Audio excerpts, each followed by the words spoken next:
Welcome, Alejandro Martinez. Well, thank you, Liz. Thank you for putting this event together. Hey, everybody, my name is Alejandro Martinez. You can notice I have a different accent. I'm original from Colombia. I have been in Louisiana for the last 6 years, and I have the incredible opportunity to work at Southeastern as the sustainability manager. The position like I have at the university as a manager is a new position, actually. We didn't have this position 2 years ago at the university, and it was just through bringing a lot of awareness and different projects, like we were able to create this position. And I stay busy. I have a couple projects going on right now. So I'm very involved with geothermal and solar panels. But in the past, I also worked with biomass gasification, working with heat and power and other green technology. So it's a little bit of my background. I have an MBA, and I'm going to be speaking today about green jobs and a little bit about sustainability. And before I explain a little bit more about sustainability, sustainability is a big work. It's hard to give a definition for sustainability because it can cover many things like landscape, agriculture, human rights, social equity, energy. So I'm going to be very focused in the energy conservation. So I don't know if you can go to the next slide, please. So to speak about sustainability, we have to speak about this beautiful planet like we live. And in this planet, we know we have certain amount of resources, and we have to think about the resources like we have and how many people live in the planet. So this in sustainability, we call the triple bottom line. So as you know, we have the planet, we have around like 7.5 billion people, and our question is like how we can give them the same opportunities like everybody, how we can use the planet in a way like we are not destroying the planet and the planet can thrive. So and the only way like we can do that is also with prosperity or economics. So you're always going to hear about the 3 P's: planet, people, and the prosperity, or the 3 E's is called environment, social equity, and economics. So every time when we speak about sustainability or green jobs, we have to keep this in mind, how we find a balance between the 3 P's, how this is benefiting the planet, how the people, and how the prosperity. So this is normally when we speak about sustainability, we are going to be talking about this topic.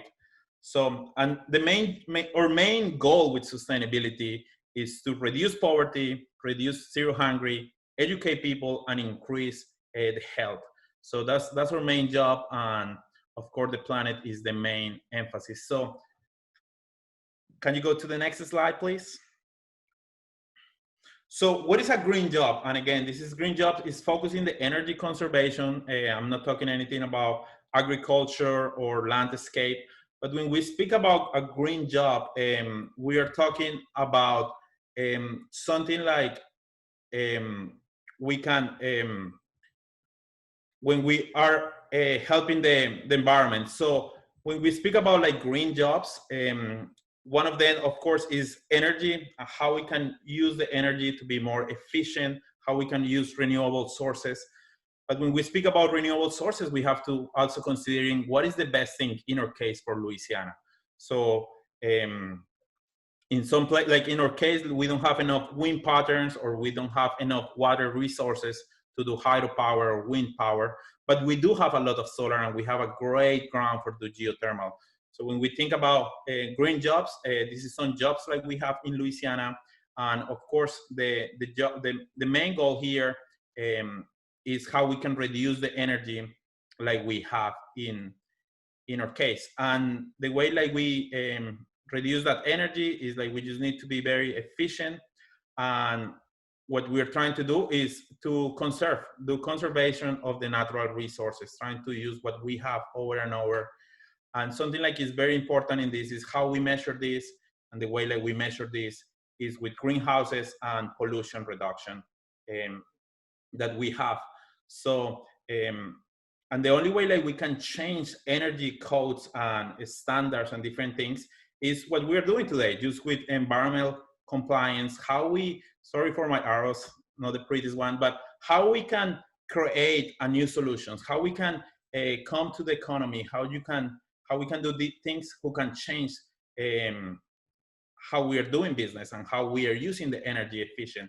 And of course, the only way I do this is through education, training, and public awareness. So for instance, at my job, as I mentioned before, my job didn't exist years ago. And the way like my job come to fruition, I was a GA for the physical plant, and something like I started to do was like I started to measure what the university was doing from energy, how the university was using the resources, what areas we were doing well and what areas we were not doing that very well. And I start to track that information, and I start to use those metrics to give information to the people in the administration, so the metrics, and I start to educate them about what we have and what we didn't have. And that's how we start to come with new ideas. So part of my job is to collect data, is to give this data to students and to the administration to see how we can come with new projects, new ideas. Part of my job is to come with projects, how we can reduce the energy in one building, how we can apply for grants, how we can increase retention in our students doing exercises like they have hands-on. So in Green Jobs, we involve all of that. We have the knowledge, but we also need to have the practice. And that's how my job come, and we are proud. We have one of the campus more sustainable at the state of Louisiana, and we're reducing the energy consumption. And something like we have at the university, we have two things like they're very unique, and one of them is geothermal energy, and the other thing like we have is solar panels. And today I wanna show you what we are doing at the university and how this can be possible in other places, because we need to test this. So I'm going to start with geothermal energy. Geothermal energy pretty much is coming two words here. Geo is from the word earth, and thermal is temperature. So what we're going to do is absorb the energy from the earth. So I want you to look here in this house, like we have a little house here, and in this house, I'm going to start to absorb the heat from this house in the summer. And I have a pipe who come and bring that heat to the ground, and then I'm going to cool down that house. So let me back up here, look to the right. Imagine like we are in the summer and we have all this heat here in this house. So what we do is like we put a pipe going to the ground. Imagine like this pipe goes all the way to the ground there, and then it comes back. So when it comes to the ground, it's going to dissipate heat to the ground. And when I dissipate that heat, the earth, this is kind of like a battery. And I'm just like putting all this heat here into the earth. So I do that all the time in the summer, and in the winter, what I'm going to do is going to be the opposite. All that energy, like I have been saving here, I'm going to absorb all this energy now, and I'm going to absorb that energy and I'm going to bring it back to my building in the house. So pretty much what we're doing is just moving the heat from one place to another. So at the university, we have been able to prove this technology. It's an incredible technology, and I highly believe like we should do this in the States, in new places. Every new commercial building should have this energy, because it can reduce the amount of energy, and it can save a lot of energy. So just keep that in mind. This is just like a pipe going down to the ground where we are dissipating energy. So if you go to the next slide, I want to show you, this is, or oops, sorry about this drawing here. This is our two new hybrid geothermal dorms at the university, Ascension and 12 Oaks. It's the second largest system in the United States and the first of this kind in Louisiana. These dorms, they have 220 wells.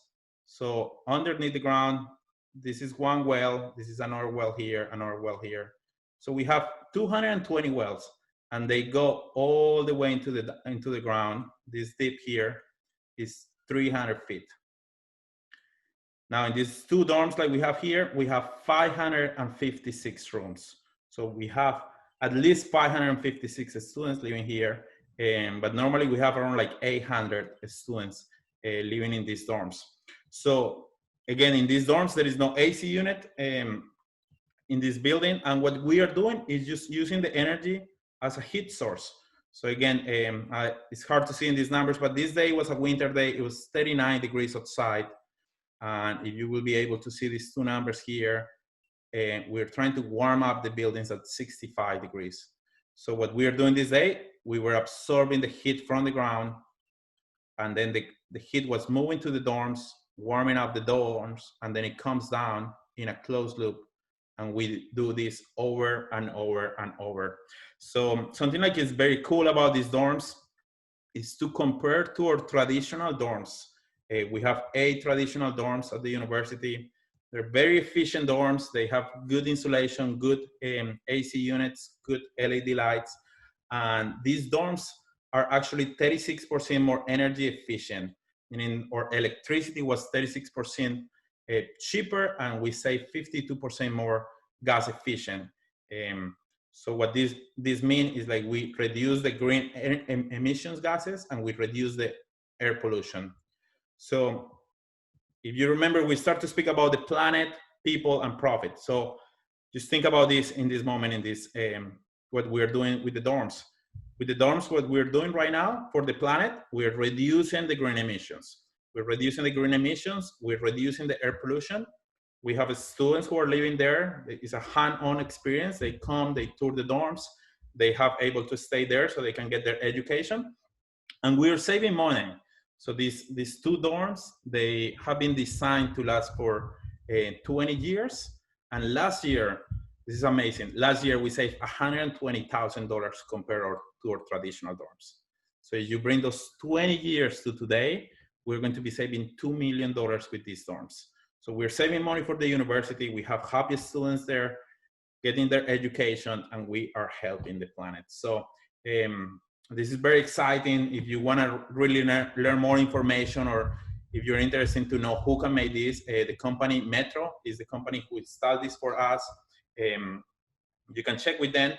But something like, maybe somebody asked, but how we can have this in a house, or is this possible for a subdivision? So I really want to invite you to check this Whisper Valley, man, I love these people. They're a subdivision. They have a subdivision in Austin, Texas. And in Austin, Texas, they have 232 houses who are geothermal houses. So the picture in the last slide, like you saw that house with the geothermal and the solar panels, that's a house in Whisper Valley. So they're building the whole subdivision doing geothermal and solar panels. So it's possible. We should incorporate this in any new commercial building, new subdivisions. We can start to do this. And what we're doing is just reducing the energy consumption. We're not generating energy. We only reduce energy consumption. So I know this is very technical, but it is possible to do this. We prove it here at the university. There is plans to do 2 more buildings at the university doing geothermal energy, and we are doing different projects. So I'm going to be happy to answer more questions about geothermal later today. If you have any questions. And connected with geothermal, so think about the green jobs in this before I move to the next one. You have plumbers, you have electricians, you have engineers who have to design this system. You have people who have to drill, people who have to measure the soil, make sure like the soil is going to be good. We have heat pumps, so we have electricians, we have people in the maintenance. So these 2 dorms that we build, it creates tons of jobs because now we have different things. And people like me who is doing the education from the buildings, bringing the community and changing paradigms. That is so important in this topic. So green jobs is all of this, is changing the paradigms and how we improve the lives. So you're welcome to come and visit our dorms at any time. And the next thing like I want to speak is about solar panels. So if we can move to the next slide.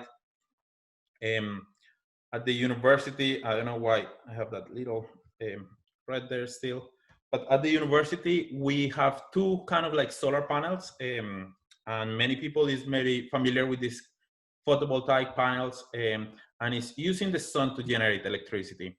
You maybe see a lot of them in different places, but at the university, we have 4 systems of this. This is one, we have solar panels who can, again, this is to generate electricity. We have solar panels who can track the sun. So these two panels here in this area, they're at the physical plant and they move with the sun. They move with the sun and they track the sun all the time and they're generating electricity. There is 9 panels in each of these and there is 2 2-inch poles. So this is the most efficient way to track the sun to generate electricity. And over here in the right side, you have another system. This is 18 panels. It's the same kind of panel that we have here. And the reason like we have the same is like we want to compare them. I'm sorry for my errors, but we have been comparing them. We have been trying to see which system is more efficient, a stationary system or a system who is moving with the sun. And of course, the system who is moving with the sun is more efficient in many ways. And in off the top of our sustainability center or green building, we have solar panels that they generate all the power for this system. And they're actually, this picture you're gonna see it, but in this way here, there is an electrical charging station that connects to electrical cars. So photovoltaic panels, they're getting more popular. The payback is a little higher than another system, but there is a possibility we can do this. California State, they request everybody for new constructions since 2020 to have a solar panel in their house to generate electricity. So I think like we also can start to move to these policies, like how we just choose a day, like 2025 or 2023.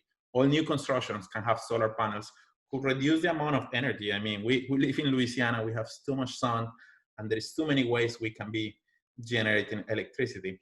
So this is technologies, photovoltaics again, is to generate electricity.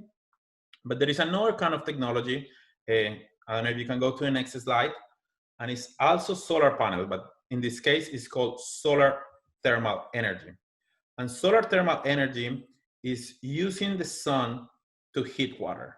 So this is completely different to the last one. The last one, we generate electricity. In these panels here, there is they look like a mirror. If you can see how it's reflecting the sun here. And when the sun reflects to the solar panels, what we have inside of the solar panels, if you look in this area here, there is a pipe who is just moving the heat to a place, and we can use that heat for different projects like we have.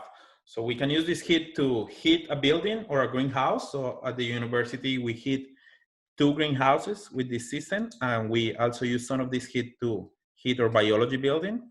We can use it for showers and sinks. So we have 2 dorms, Cardinal Newman's and Taylor Hall. Like they use solar thermal panels to heat the showers and the sinks for these dorms. So we're saving money there. And our biggest system is to heat a pool. So there is different ways like we can incorporate this. So this system can be more efficient like the photovoltaics, or it can be more efficient like the geothermal. Everything depends on the application. But for instance, I do believe like every place where there is a pool, Olympic pool or a big pool, we can be using this technology. If we go to the next slide, I want to show you our first project. I don't know if it's there. The last, can you go one back? Maybe it's not there. Yeah, I think we're missing one there. But there is, in our kinesiology building, we have an Olympic pool. And the way like we warm up this Olympic pool is using solar thermal technologies.